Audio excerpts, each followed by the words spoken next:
دنیا کی تاریخ میں کچھ لوگ صرف پیدا نہیں ہوتے، وہ اپنی قسمت کے ساتھ ساتھ دنیا کی سوچ بھی بدل دیتے ہیں۔ یہ کہانی ہے ایک ایسے نوجوان کی جس کے خواب اس کی عمر سے کہیں زیادہ بڑے تھے، ایک ایسا شخص جو دنیا کو جیتنے نکلا اور خود ہسٹری بن گیا۔ اس کا نام تھا الیگزینڈر دی گریٹ۔ الیگزینڈر کا بچپن میسیڈونیا کے ایک رائل پیلس میں گزرا۔ وہ عام شہزادوں جیسا نہیں تھا، اس کی آنکھوں میں ہمیشہ سوال ہوتے تھے اور دماغ میں ہمیشہ کچھ نیا سوچنے کا جنون۔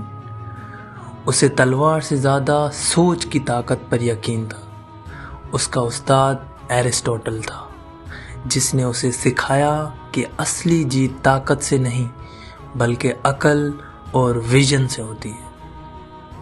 الیگزینڈر ہیروز کے قصے سنتا اور خاموشی سے سوچتا کہ ایک دن دنیا اس کے نام بھی یاد رکھے گی۔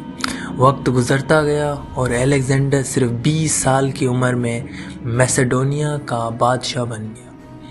لوگوں کو شک تھا، کیا اتنا چھوٹا لڑکا اتنی بڑی سلطنت سنبھال سکتا ہے؟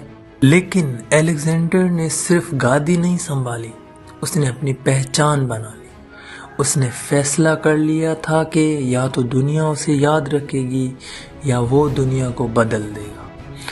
الیگزینڈر نے اپنی چھوٹی سی آرمی کے ساتھ لمبے اور مشکل سفر شروع کیے۔ اس کی فوج تعداد میں کم تھی، لیکن ان کا جذبہ بہت بڑا تھا۔ الیگزینڈر ہمیشہ اپنی آرمی کے آگے چلتا، ان کے ساتھ بھوکا رہتا اور ان کے ساتھ ہی خطروں کا سامنا کرتا۔ اس کی پلاننگ اور اسٹریٹجی نے بڑے بڑے امپائرز کو ہلا کر رکھ دیا۔ شہر گرتے گئے اور الیگزینڈر کا نام ہر طرف مشہور ہوتا چلا گیا۔ وہ صرف زمین نہیں جیت رہا تھا، وہ لوگوں کے دل بھی جیت رہا تھا۔ جب الیگزینڈر مصر پہنچا، لوگوں نے اسے دشمن نہیں بلکہ نجات دینے والا سمجھا۔ یہیں اس نے ایک نیا شہر بسایا، الیگزینڈریا۔ یہ شہر صرف عمارتوں کا شہر نہیں تھا، یہ علم، سائنس اور روشنی کا نشان بنا۔ الیگزینڈر کا خواب صرف جیتنا نہیں تھا، وہ مختلف قوموں کو ایک سوچ کے نیچے لانا چاہتا تھا۔ اس کا سفر یہیں نہیں رکا، الیگزینڈر انڈیا تک پہنچا، جہاں اس کا سامنا ہوا کنگ پورس سے۔ یہ جنگ صرف طاقت کی نہیں تھی، یہ ہمت، صبر اور عزت کی جنگ تھی۔ جب پورس شکست کے بعد کھڑا ہوا، الیگزینڈر نے اسے ذلیل نہیں کیا۔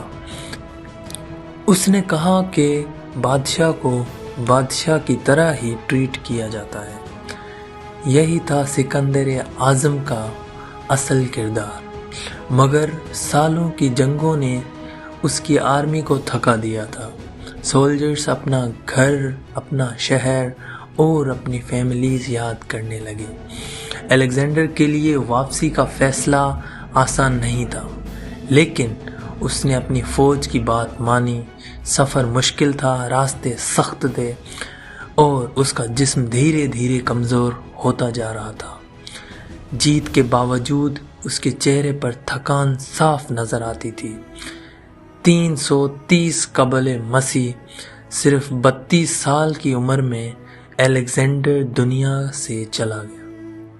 اس کی موت آج بھی ایک راز ہے، لیکن اس کا نام کبھی نہیں مرا۔ آج بھی جب تاریخ کا ذکر ہوتا ہے، سکندر اعظم کا نام سب سے اوپر لکھا جاتا ہے، کیونکہ کچھ لوگ مرتے نہیں، وہ لیجنڈ بن جاتے ہیں۔ تھینکس فار واچنگ، اور ایسی ہی مزیدار ویڈیوز اور ہسٹری فیکٹس کے لیے میرے چینل کو لائک کریں، شیئر کریں، سبسکرائب کرنا نہ بھولیں۔ Thank you very much.